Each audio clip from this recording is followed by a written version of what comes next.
going on, everyone, and welcome into the sixth episode of the Quick Nine presented by the Odds Breakers. On this week's episode, we have a very special guest, Chris Powers. He's a staff writer at Golf Digest and co-host of the Loop podcast. You can find him on Twitter or X at cpowers14. Chris, thanks for joining me today, and welcome to the show. Thank you, and thank you for the very special label. I appreciate that one. Of course. All right, let's get right into it. So you went to URI to study journalism here. Was your goal always to kind of get into the sports media and kind of specifically golf, or kind of what was your approach when you kind of started off in the journalism major? It was definitely to get into sports, 100%. Always loved golf. Golf was always probably, aside from football, both sports, which I played growing up. Those are my kind of two loves. So probably football or golf. But I just wanted anything in sports, like so many of us do when we're growing up. Yeah. And realize we can't play anymore. So it's kind of the next best thing. Did an internship with a golf magazine organization kind of during college, and then right after college. And then actually went to the New York Daily News and was writing about cars, the cars section, which I know nothing about. It was just a job, because I was interning for a while and I wanted a real full-time job. So went and did that, and then desperately wanted to get back into golf by any means necessary, and wound up at Golf Digest in 2017. Yeah, so you got hired, as you mentioned, too, by Golf Digest in 2017. How did that process kind of come to be? Were you applying for kind of other media outlets within the golf space, or did a job kind of at Golf Digest come up and you're like, might as well kind of apply and see what happens here? All the credit to my wife, who I don't even think we were married yet. We were dating for a while, and she knew I really hated where I was working and what field I was working in, and I was just kind of getting by. It was a paycheck. I was still living at home, saving money, and kind of being lazy about it. And she actually found my current boss's email on LinkedIn, and was just like, you got to email this guy. And I was kind of thinking like, I'm going to email this guy. He's never going to respond. Yeah.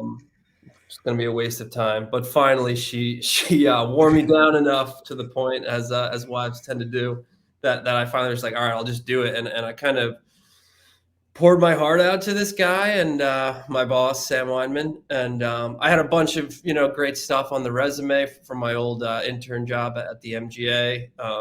Interviewed like Lee Janzen at this random US Open qualifier, had it on video. I had interviewed Donald Trump, believe it or not, on camera at the Met Open back in 2014. His course was hosting it here in Bedminster, New Jersey. So I had like some good ammo in this email, and I told him how much I love golf, how much I play it, and all that. And my current boss, responded literally like within an hour and was like, "Hey, you want to come in for an interview this week?" And it was like 2 weeks later, I was hired. So it was kind of crazy. It's not how you draw it up, really. It was they happened to be hiring. They happened to be looking for people like me at the time. It was all timing based. And again, it's all the credit goes to my wife. That's a crazy story. So obviously you get hired by Golf Digest. You start off as an assistant editor, and then you become a full-time staff writer in 2021. How did that process kind of look in terms of working your way up there to kind of, I guess now you finally have the job that you kind of wanted for a long time after writing about cars and this whole process? Yeah. So it started as, I was literally supposed to be like a newsletter builder, basically. So everyone else would write the content and the articles, and I would just basically send out a daily newsletter, weekend newsletters at night. And, here and there, they'd be like, "Hey, if you want to write something, go ahead and write something." And I was like, couldn't write enough. Once they kind of saw that I could write, they were like, "Yeah, I mean, kind of as much as you want to write, you can." And I did. And then, that blossomed into the gambling stuff with my fellow co-host, Steve Hennessy. Then I was like, I'll do stuff on video. I'll do more podcast stuff, whatever. And it's kind of just blossomed, and I've kind of worked my way into this staff writer role. Been here for 6 years now, and just kind of everyone kind of here, does a bunch of things, has their hands in a lot of baskets. It's, make yourself valuable in as many areas as you can. So that was kind of always what I did. It was never like, hey, you're just doing the newsletter and nothing else. It was like, if you want to do other stuff, go ahead. We're open to it. And if you do it enough and do it well, you can kind of work your way up like I have. Yeah, so you mentioned you kind of do a variety of different things here. Obviously, kind of one of the more prominent letters is this gambling preview. You, along with several others, kind of in the gambling space, collaborate on this, offer your best bets, kind of who you're fading, all sorts of different things in that. This article, I feel like, is relatively new in terms of kind of having multiple people collaborate specifically on a gambling article and kind of offering a variety of picks. Whose kind of idea was it to start this, and how did that kind of come to be? It was definitely Steve was definitely pushing Yeah. for a while. We could kind of see the writing on the wall with gambling becoming legalized, and we knew, the podcast we listened to, Steve and I, and we're both big gamblers, so we kind of knew that this was coming. But it was all Steve kind of pushing for it, and I was just tagging along, like I'm in, whatever I can do to help. But yeah, I think it was his idea to kind of assemble the panel. And we had, back in the day, we had a really good stats guy. We got rid of him though. We've had a bunch of different people, but it's always kind of mainly stayed Pat Mayo, Brandon Gadula. Steve kind of knew, how good these guys were, and it would give us that kind of credibility if we had like some legitimate experts plus Steve and I, who I do not consider experts, although Steve is scorching hot over the last few weeks. Yeah. He'll let you know if you ask him. But yeah, I would give all the credit to Steve on that front, but also to, some of our bosses who kind of let us run with it and didn't really, I'm trying to search for the word. They didn't really get their hands, dirty or get involved in any way. Steve and I just kind of ran with it, and it's blossomed into what it is today, which Steve and I both agree we think probably the best, gambling post from an actual, outlet, legacy media outlet, I guess you could say, like ours. For sure. And we think it's the best of the best, although there's so much good content out there by guys like yourself. And, there's plenty to go around. That's for sure. Yeah, it's just interesting too. I was talking with Jeff Ulrich yesterday too, and we were just kind of talking about in terms of the amount of golf gambling resources out there now. It seems like it's near impossible each week to just try to get your hands on something. And he made a good point of the strategy is just trying to consume something new each week. Yeah. And I said, that's kind of a great thing. He goes, whether it's a podcast or article, just kind of some sort of new media each week, just to see what else is out there. So I thought that was pretty interesting. In terms of your podcast, The Loop, you yourself, Alex Myers, Steve Hennessy, all started this podcast back in 2020. Originally, it was golf gambling only. I went back, I listened to the first few episodes, and it was kind of your best bets for the first, I think, 5 or 6 episodes. Obviously, now it's expanded into more of an in-depth coverage of golf in general, including gambling. What kind of made you start that transition away from gambling, I guess, per se, of gambling only into kind of covering a more variety of topics within the golf landscape? That was kind of the bosses saying we need to, to grow a bit, to grow the audience, to get a bigger audience. We kind of need some big time guests, which we've actually been fortunate enough to get a bunch of, to kind of talk more about, lifestyle, golf lifestyle, cover the PGA Tour, talk about the hot topics. And at the time, we were a little apprehensive. Steve and I, obviously, talking about the gambling post. It was kind of our lane. We wanted it to be our lane on the podcast as well, and be very, very picks focused. Go through the whole odds board, but it's kind of like what a lot of podcasts do. So I guess it was getting a little unoriginal. And now so again, we were a little apprehensive, especially with the name change. We love Be Right. We came up with Be Right.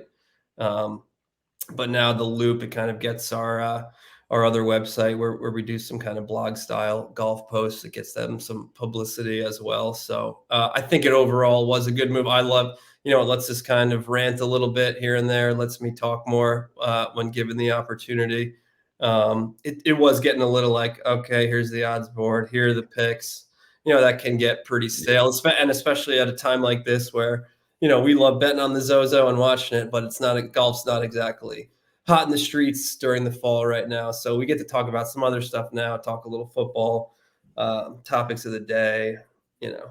I think it was overall the right move. We've enjoyed it. And we have some great episodes. Hunter Mahan a few weeks ago that did very well. I know our Augusta one when we kind of recapped our Augusta round did huge numbers. So I think it was the right move to kind of open it up and make it about more than just gambling. Yeah, no, it's a great podcast. If you haven't listened to it yet, be sure to go check that out. Now to get into a few personal questions here. So it's a three-parter here. Your favorite major, favorite tournament outside of a major, could be a course too, and then favorite course you personally played.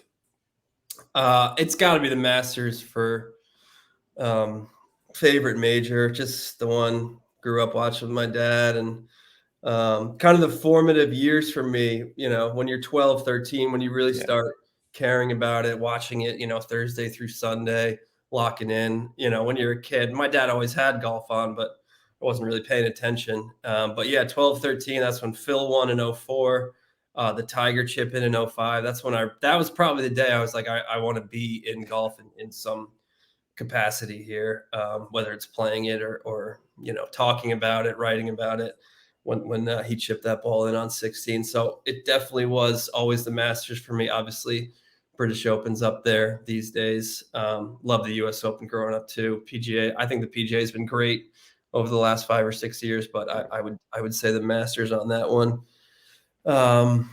Outside a major tournament, you're saying? Yeah. I love Harbortown. It's on my bucket list. I really want to play that course, even though it doesn't suit me at all. I'm not good on tight tree-line golf courses, but there's just something about that vibe of that week. I've been to Hilton Head with my family, and we actually kind of walked by the course while the tournament was going on. This was a long time ago.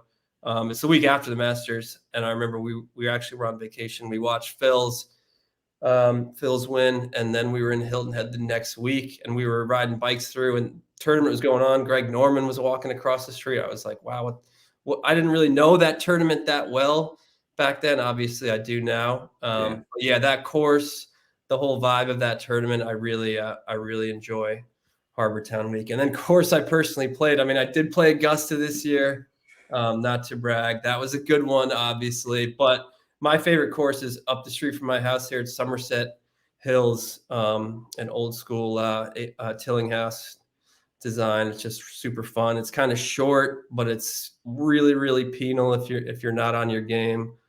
Great old school architecture. Somerset Hills for me is my favorite course.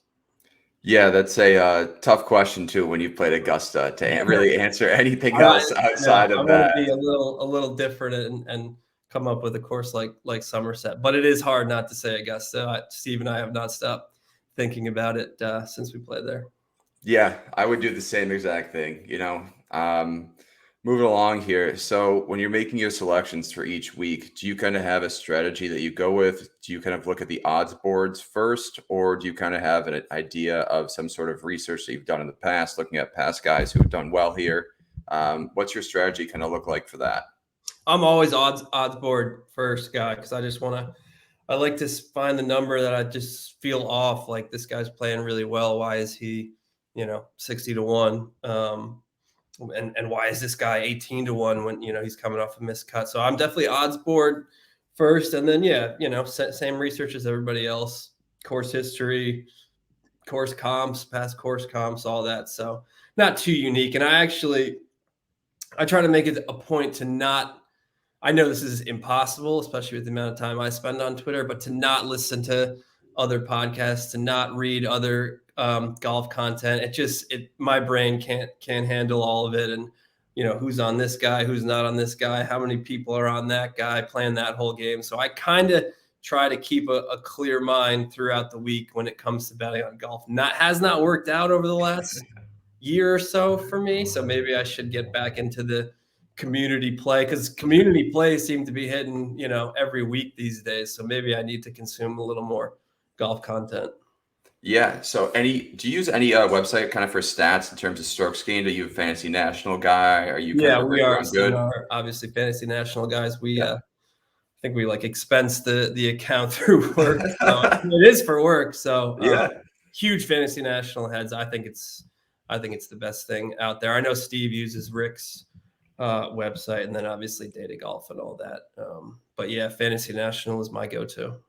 Yeah, that seems to be the popular answer over the past few weeks too, and I like myself use it, and it's a great website. When you're constructing your card for the week too, kind of going through who's your fades and plays, do you have a set kind of process that you follow each week with that, or starting with kind of one category and moving along, or does it kind of vary each week for you? The way our picks post is constructed, as I'm sure you know, is outright, long shot, top 10, and matchup. And that's basically, what I've been doing over the last year or so. But for financial reasons, I'm trying to have a baby these days, and paying the mortgage and all that. But also just because I was getting into a bad way, like we all do, of having 7, 8 guys and all, top 20s, top 10s, and coming up empty, and you can really, really hurt the old bank account on those weeks. So I've actually just really tried to bet the guys I'm putting in the posts, and then there's always late Wednesday night ads when I'm sitting on the couch and Golf Channel's on, and you hear someone swinging it well on the range or something like that. But over the last year or so, I've kind of really tried to. It's also when football season starts, I'm a football bettor. I bet football for fun, and that's kind of my focus during these months. So I like to keep golf a little more limited. Once football goes away, the Hawaii swing hits, and the new year starts. I'll probably have a much larger card, but these days the card is pretty small. Yeah, no, that makes sense for sure. And then any kind of mistakes that you've noticed a lot of people have made kind of getting into the gambling industry, specifically with their cards or everything, kind of overexposure, unit allocation, anything along those lines, like a common mistake that golf bettors consistently make? I think it's what I was kind of saying before, and it's not betting on someone because you perceive that everyone's on him on social media or something like that. I think you should just kind of. My favorite quote is from my good buddy Jeff Nagel, and that's "pick your own losers." So I think everyone should subscribe to that. I can't stand saying, "Oh, well, too many people are on this guy, so I'm not." And then the guy goes on and wins. So I think that's kind of again, we talked about there's so much golf content out there. There's so many content creators. We're all making bets. We're all going to be on the same guy pretty much every other week. So I think that's kind of the common, or at least the thing that kind of ticks me off a little bit. Yeah, it's crazy. I mean, in golf betting, it's kind of a weird phenomenon that you're expected, even a good season, you only had kind of won 7 or 8 of your outright bets along the year, which is crazy because the other 6 or 7 weeks you're sitting at home just ripping up tickets. Ice cold. Yeah. Yeah, exactly. All right, Chris. Well, I want to thank you for joining me again today. You can find him on the podcast The Loop on Twitter at cpowers14 and his articles on Golf Digest. Chris, thanks again for joining me today. Thanks, man. Appreciate it, Patrick.